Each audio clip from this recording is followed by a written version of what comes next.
नमस्कार, मैं रवि कुमार। आपका फिर से हमारे चैनल लाइव स्टॉक फार्मिंग में स्वागत है।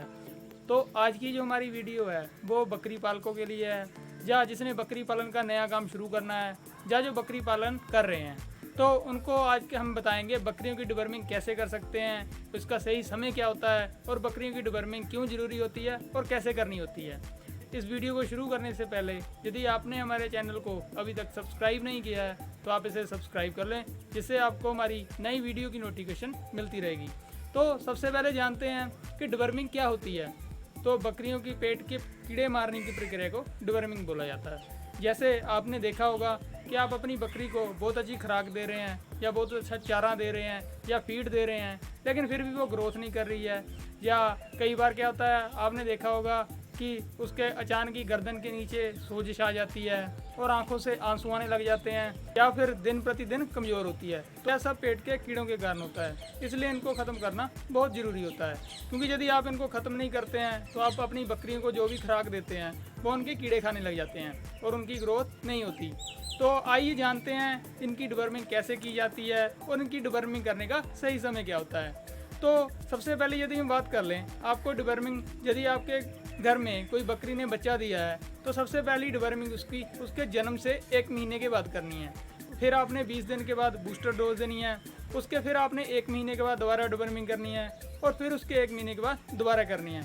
जब वो 3-4 महीने से ऊपर हो जाए तो आप उसकी 3-3 महीने के फ़र्क से डिवर्मिंग कर सकते हैं। जिससे क्या होगा, पेट के कीड़े खत्म होते रहेंगे और जो भी आप उसे खुराक देते हैं वो अच्छी तरह ग्रोथ करेगी।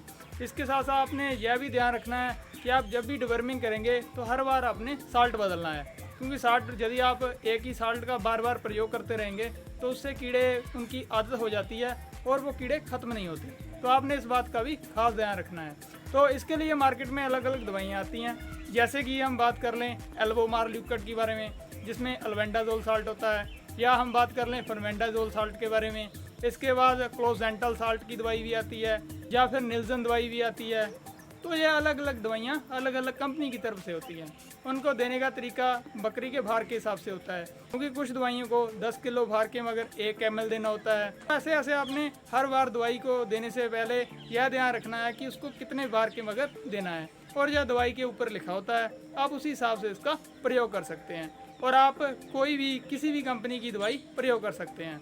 क्योंकि आपने यदि प्रयोग भी करनी है तो आपने यह ध्यान रखना है कि हर बार साल्ट बदले, तो इसका आपने खास ध्यान रखना है। तो उसके बाद हम बात कर लें डिवर्मिंग करने का सही समय क्या होता है। जैसे आपने देखा कि आप अपनी बकरियों को दिन में चारा खिला रहे हैं और चारा खिलाने के बाद आपने शाम के समय उनकी डिवर्मिंग करनी है। और डिवर्मिंग करने समय आपने एक तो उन्हें जब शाम को सारा चारा खिला दिया, उसके बाद आपने उनको थोड़ा सा मीठा देना है। मीठे में आप गुड़ भी दे सकते हैं या कोई मीठी चीज़ खिला सकते हैं। उसके बाद आपने इस दवाई को दे देना है।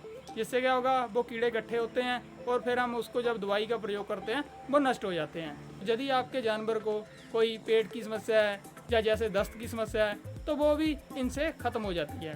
तो आप इस तरीके से बकरियों की डिवर्मिंग कर सकते हैं। और आपने यह ध्यान रखना है कि जो एल्बेंडाजोल साल्ट है वो कभी भी आपने गाभिन बकरी को नहीं देना है, क्योंकि उसके लिए आप फर्मेंडाजोल साल्ट का ही प्रयोग कर सकते हैं। और जो यदि आपकी बकरी को ब्याने में 1 महीना रह जाता है तो आपने उसकी डिवर्मिंग नहीं करनी है। तो क्योंकि इससे कई बार उसको नुकसान हो सकता है या और कोई और समस्या हो सकती है। तो आपने इस बात का भी खास ध्यान रखना है। और डिवर्मिंग करने से पहले आप अपने नज़दीकी डॉक्टर की सलाह भी ज़रूर लें। तो यह थी हमारी आज की वीडियो, बकरी की डिवर्मिंग कैसे कर सकते हैं और डिवर्मिंग करने का सही समय क्या होता है और कौन कौन सी दवाइयों को प्रयोग कर सकते हैं। तो यदि आपको यह वीडियो अच्छी लगी हो तो आप इस वीडियो को लाइक कर सकते हैं, वीडियो को शेयर कर सकते हैं और हमारे चैनल को सब्सक्राइब कर सकते हैं। तो दोस्तों, मिलते हैं अगली वीडियो में नए टॉपिक के साथ। तब तक के लिए धन्यवाद।